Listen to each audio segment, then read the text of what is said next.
Hola caprichosas, caprichosos. Hoy vengo a enseñaros o a grabaros el primer vídeo de una serie de vídeos de un trabajo que estoy haciendo. Y bueno, pues vamos a dar un repaso por los materiales porque es una cosa que me preguntáis muchísimas veces. Y bueno, para, digamos, contaros todos los materiales que yo voy a utilizar es este primer vídeo. Voy a hacer un camino de mesa. Y para ello, bueno, pues hemos escogido entre la persona que lo ha encargado y yo este modelo. Es un encaje Cluny que tengo hace un montón de tiempo el papel. Como veis, bueno, este papel está, o este patrón está en relación para trabajar con un hilo más finito. Entonces lo primero que hice fue hacerme unas fotocopias a tamaño del que vamos a utilizar, del hilo que vamos a utilizar. Entonces lo amplié hasta este tamaño. Sabéis que dependiendo del tamaño original del patrón que tengáis, bueno, pues hay que ampliar o reducir el patrón. Yo, como voy a trabajar con un hilo relativamente gordito, lo amplié del original que yo tengo un 130%.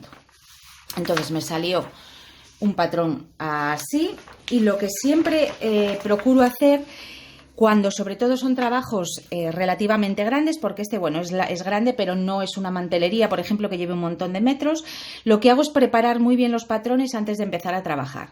Entonces, una vez tengo dos fotocopias, a ver que me salga en la cámara, dos fotocopias al tamaño que yo quiero, y en este caso el patrón no viene con esquina, lo que hago es formar la esquina para que el patrón ya esté preparado con la esquina montada cuando yo me vaya a poner a trabajar.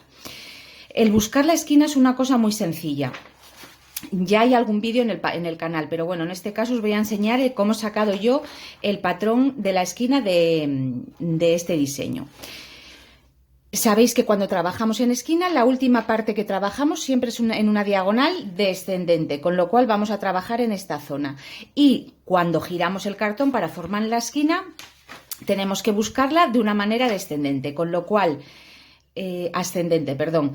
En lo que es este dibujo, porque hay que ir buscando, bueno, pues el sitio donde mejor nos vaya a ir formando nuestra esquina.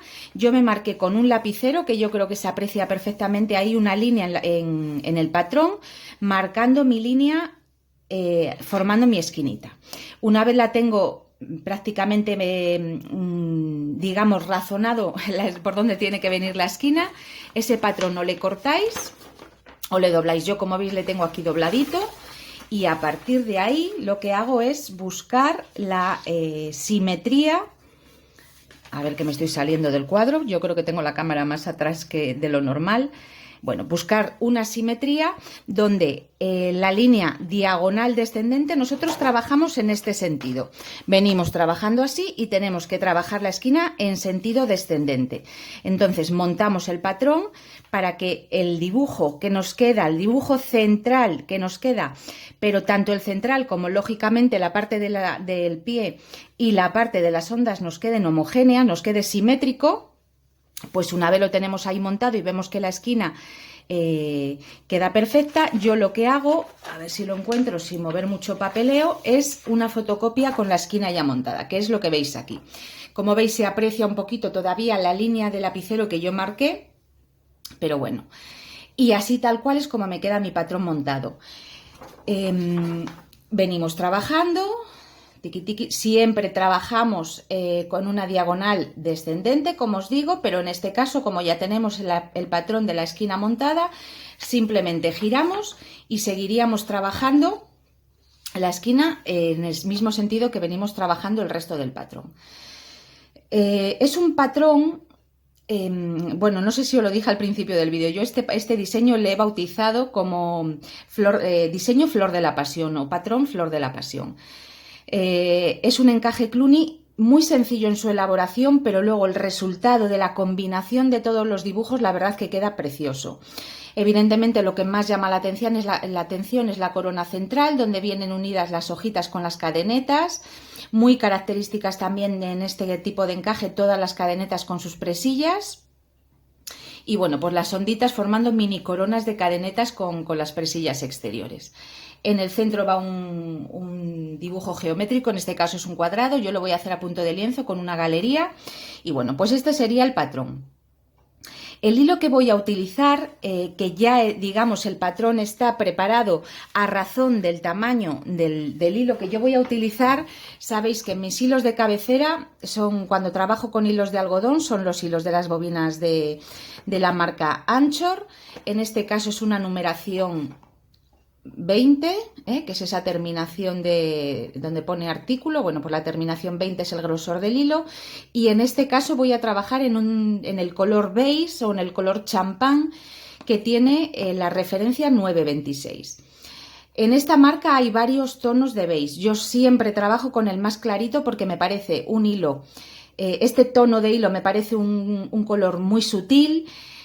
A la vez se nota que es beige, me parece muy elegante, como que tira un poquito a los tonos de antaño que recordamos. Y bueno, hay otro tono más oscuro que yo creo que es el 1639, que a mí me resulta muy oscuro, y ese tono de beige es opción personal, por supuesto, lo que voy a decir, pero me tira un poco como a un color sucio. Entonces a mí me gusta trabajar, solamente trabajo con este tono de beige, que ahí lo veis otra vez. El color, bueno, el número 20 en el color 926. Son las bobinas, no son las más gorditas que tiene, porque tiene una numeración todavía más gordita, que es el número 10, con la cual yo no trabajo nunca. Yo de estas bobinas, en los grosores, en los colores, perdón, estaba pensando al revés. En los colores básicos, digamos, tienen el grosor 10, 20, 30, 40 y 50. Yo los que más utilizo son el 20 y el 40, porque entre ellos hay una diferencia bastante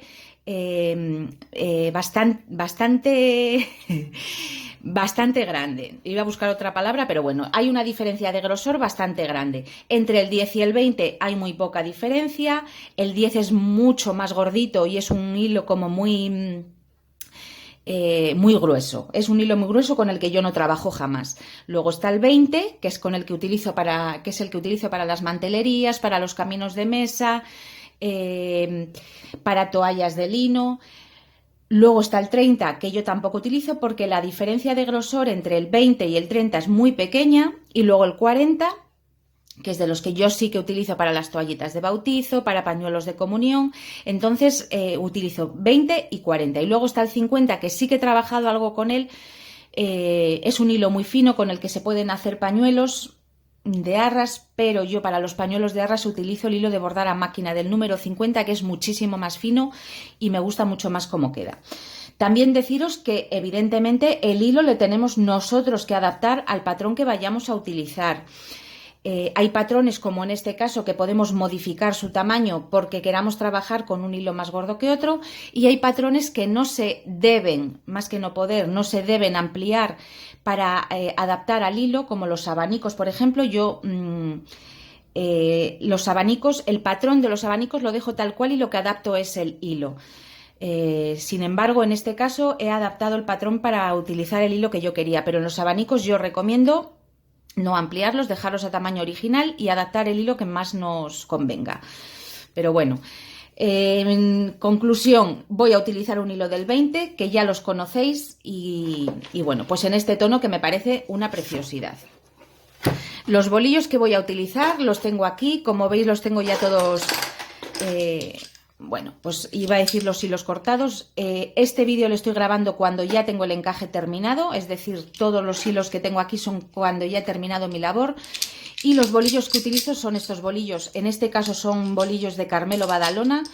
Es una madera de palo violeta, pero lo que más me gusta de estos bolillos es el tamaño y el peso que tienen para trabajarlo con el hilo gordito. Es decir, ¿vale cualquier bolillo para cualquier hilo? Pues evidentemente sí, porque con cualquier bolillo podemos trabajar cualquier patrón y cualquier hilo. Pero sí que es verdad que es conveniente adaptar el tamaño y el peso de los bolillos al grosor del hilo. Yo, para utilizar los hilos de los pañuelos de arras, que es un hilo muchísimo más fino que este, utilizo bolillos que tienen mucho menos peso para que el hilo se dañe lo menos posible. En este caso me interesa todo lo contrario. Es un hilo bastante gordito y me interesa que el bolillo tenga un poquito de peso para que me tense el trabajo a la vez que estoy adaptando las puntadas o el trabajo que estoy haciendo, el bolillo, cuando tiene un poquito de peso, me ayuda precisamente a adaptar ese peso del hilo al peso del bolillo. Repito, no es que sea una cosa imprescindible, pero sí que es conveniente adaptar también un poquito los pesos y los tamaños de los bolillos a los hilos que vamos a utilizar. Yo en este caso estoy enamorada de estos bolillos porque tienen un tamaño maravilloso. Estos miden 13 centímetros, pero tienen de diámetro 1 centímetro. Entonces, entre que la madera ya de por sí es bastante pesada y que el tamaño del bolillo es bastante grande, me da bueno, pues ese peso idóneo o ideal para trabajar con ese grosor de hilo. A la vez son preciosos porque tienen, bueno, la madera pues tiene sus vetas naturales, con lo cual unos vienen más morenitos, otros vienen más claros, unos vienen claros enteros, otros vienen totalmente oscuros. Entonces, bueno, pues estoy enamorada de mis bolillos, la verdad. Y luego, para rematar todo mi trabajo, he traído aquí un trozo de tela pequeñito porque, bueno, porque para enseñaroslo me da igual. Voy a trabajar con un lino natural 100%. Sabéis que prácticamente todos mis trabajos, menos los pañuelos de arras o los cojines de alianzas, utilizo géneros de lino, dependiendo del trabajo. Unas veces son más gruesos y otras veces son más finos. También es interesante adaptar el grosor del hilo al grosor de la tela. Entonces yo en este caso voy a trabajar con un lino natural 100%, de trama gruesa. Este tiene como 16 hilos de centímetro por centímetro, es decir, si sacamos un cuadradito de 1 centímetro por 1 centímetro, aproximadamente vienen 16 hilos en cada centímetro. Y a la vez este color natural del hilo se me adapta fenomenal a la tintada que yo voy a trabajar, porque como veis el hilo es un poco más tostadito, pero se adapta perdón, maravillosamente al color de la tela, y también se adapta muy bien al tono número 2 de los blancos, que es el blanco natural. Pero yo en este caso, bueno, pues esta ha sido la combinación, evidentemente a gusto de la persona que me ha encargado el trabajo. Yo este tono es un color que me encanta, tanto para estos trabajos como para los pañuelos de arras. Sí que es verdad que estos últimos 4 o 5 años las novias se vuelven a casar de blanco, en este caso blanco roto, y los pañuelos en color crudito champán se venden menos, se vende más con el color blanco natural. Pero a mí este color me parece muy elegante y la verdad que a mí personalmente es el que más me gusta. Y poco más. En la tela que voy a trabajar voy a preparar en este caso una vainica bordada, que también vais a tener el vídeo en el canal. No sé cuántos vídeos voy a grabar de lo que es el encaje, porque repito, es un encaje relativamente sencillo en la ejecución, pero bueno, algún vídeo os grabaré para que sigáis el proceso del trabajo. Y lo que también os voy a grabar es lo que es el incruste, que en este caso va a ir con una vainica bordada en la tela. Con todo esto lo único que hace falta son un montón de horas sentada delante de la almohadilla con los bolillos y con la aguja en la mano y ponerme a trabajar. Así es que espero que sigáis el proceso de este trabajo para que veáis la ejecución y lo bonito que va a quedar al final del trabajo. Os mando un besín muy cariñoso desde mi querido León y nos vemos con los bolillos en la mano.